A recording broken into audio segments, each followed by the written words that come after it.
So 2016 has come to an end, and overall, it was alright. For me personally, it was a pretty good experience. I adjusted to some big changes in my life, gained lots of great memories, and had a lot of fun and success here on YouTube. But as for the year in general, 2016 kinda sucked. YouTube continued to screw its creators and viewers over, people are getting threatened for insane reasons, and this year's election actually happened. But despite all of the insanity that occurred over the past 12 months, this was a great time to be an animation fan. Not only did we get lots of great films, but television animation was close to being the best that it's ever been, and that's what I'm going to talk about today. This isn't a list of my favorite shows that premiered this year, but rather the cartoons that impressed me the most. Now, I wasn't able to see every new show that released episodes this year, like My Little Pony or anything on Netflix, so don't expect any of those to be on here. Also, shows like Gravity Falls, which barely aired any episodes, won't be on here either, although that show would probably top the list if it was. Without further ado, here are my top 5 cartoons of 2016.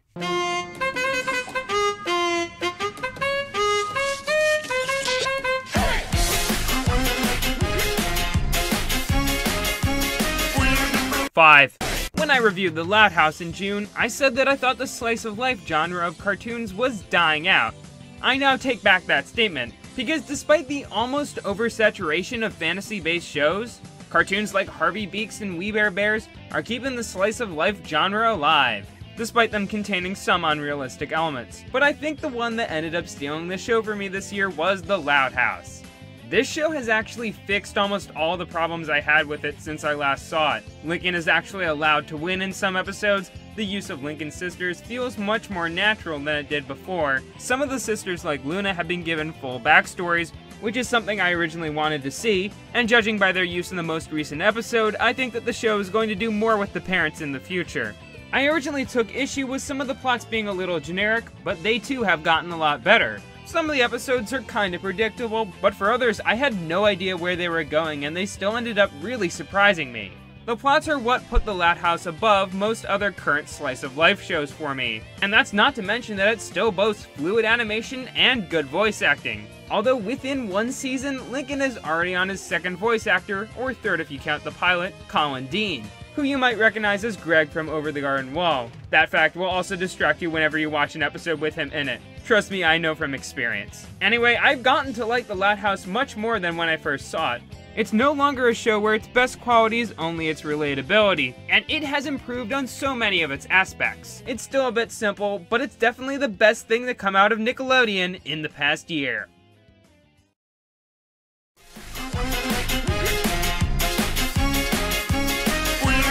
4.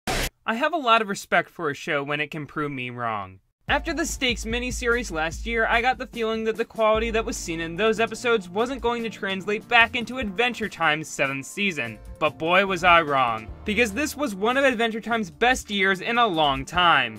The show has finally gotten back to telling interesting stories that anyone can enjoy, instead of telling philosophical stories that make my brain hurt when I try to understand them. While there were a few episodes that did that, along with ones that were just boring or plain confusing, I really enjoyed the majority of episodes aired, and even the not-so-great ones had something good to offer. Surprisingly, the ones I enjoyed the most were centered around Finn. Given his somewhat rocky track record as the focus of episodes, it was unexpected to see him get a lot of good character development and have some of the most interesting stories. A lot of other characters got good development this year too, which is a change from constantly introducing new ones in every other episode, which this season only did from time to time. The only other complaint I have is that, as usual with this show, hardly anything was resolved and only more questions were raised. We did get a conclusion to the Season 5 premiere, and it appears we'll find out what happened to all of the humans next year, but considering that the show only has 2 more seasons to wrap everything up, I can't help but be a tiny bit worried about how the show is going to handle its conclusion. But for now, I'm glad that I can call Adventure Time one of my favorite shows again.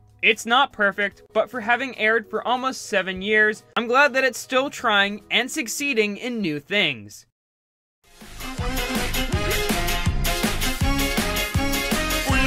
3.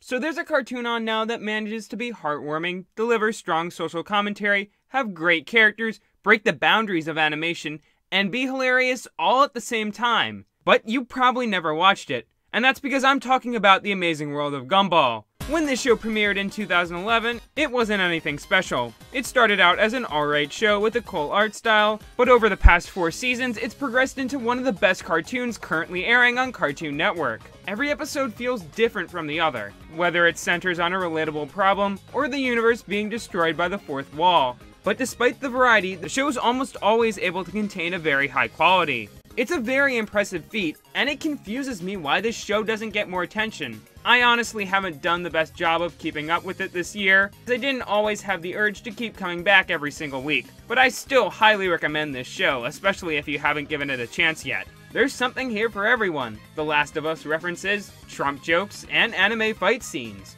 Yeah, it looks a little childish on the surface, but in my book, The Amazing World of Gumball definitely lives up to its name. And yes, I did just put a show that had an episode where Gumball basically tried to get his ass slapped for 11 minutes on my list. This is a good show.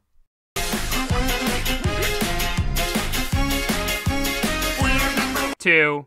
Because I talked about it for almost an entire hour this year, you probably expected Steven Universe to be #1 on this list.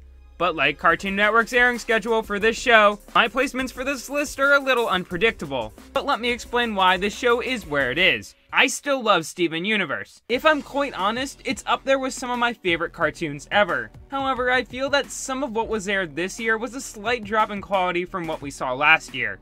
This is because there were a lot of episodes in the middle of Season 3 and beginning of 4 that I found to be just alright. Sometimes the subject matter didn't grab me, and sometimes a good idea was executed somewhat sloppily. However, the show still excelled at times, especially when plots and ideas from previous episodes came together.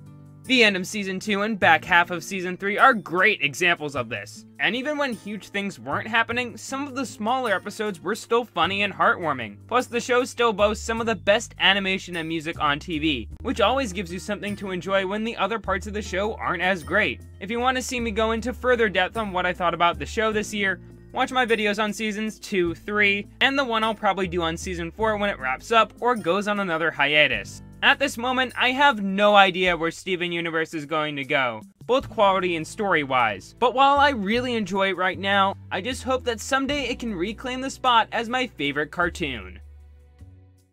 But before we figure out exactly what my favorite cartoon was for 2016, let's look at a few honorable mentions. Cue the honorable mentions music. Milo Murphy's Law, We Bare Bears, and Harvey Beaks. These are all great shows in my book, but for one reason or another, they just weren't great enough to make the list. Star vs. the Forces of Evil. So I finally gave this show another chance, and I'm all caught up with what it's been doing recently. But honestly, I still don't like it all that much. I've gotten to like it a little more than I did when I first looked at it a long time ago.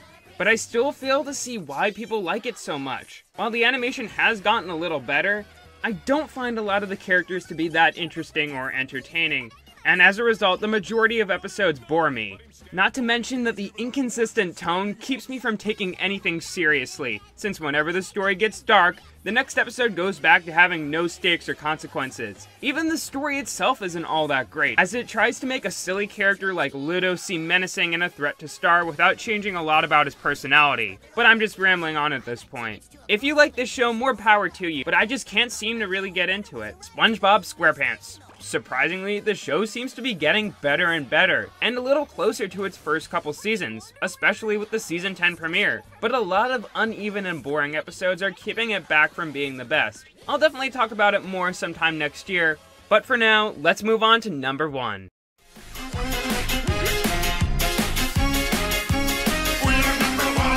So, my favorite cartoon of 2016 is Wander Over Yonder. A majority of you are probably asking yourself, why Wander? What about this show made me put it above all the rest? It doesn't have the jaw-dropping moments of Steven Universe or the amazing consistency of Gumball. So what does it have? One word. The characters. Actually, that's 2 words. The cast of Wander Over Yonder grew on me as I continued to watch. Not only did they receive some interesting backstory and character development, but they all remained really likable too.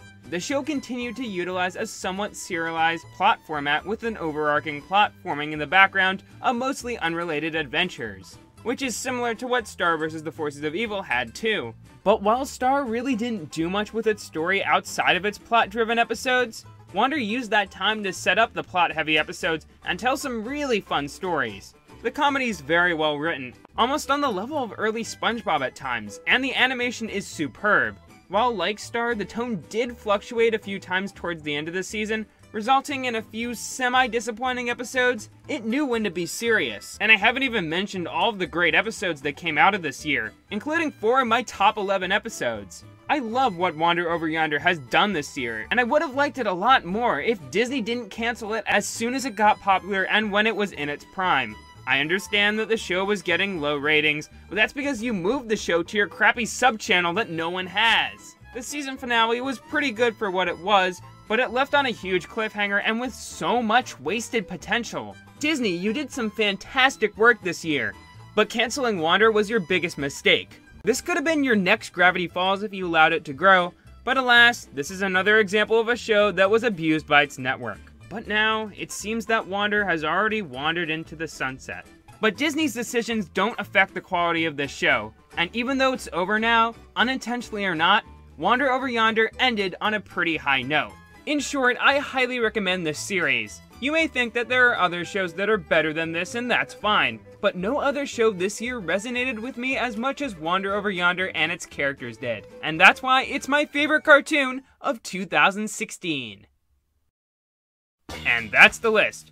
Thank you for watching, and I hope that you enjoyed the video, even if you disagreed with it. If you did, please try to be civil in the comments. I think this will be my last video for 2016. And I'm interested to see what the future holds, for the world and for animation. But you can be sure that on this channel next year, there'll be more reviews, countdowns, puns, and videos that you want to see getting pushed back in favor of videos that you don't want to see, no matter what happens to the world. Also, it's Christmas today.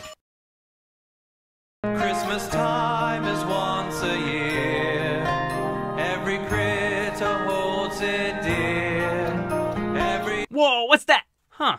It's a present, and it's addressed to me, but I didn't get any presents for myself this year with my sweet YouTube money. I wonder what it could be. What did Nick get for Christmas? Find out in early 2017.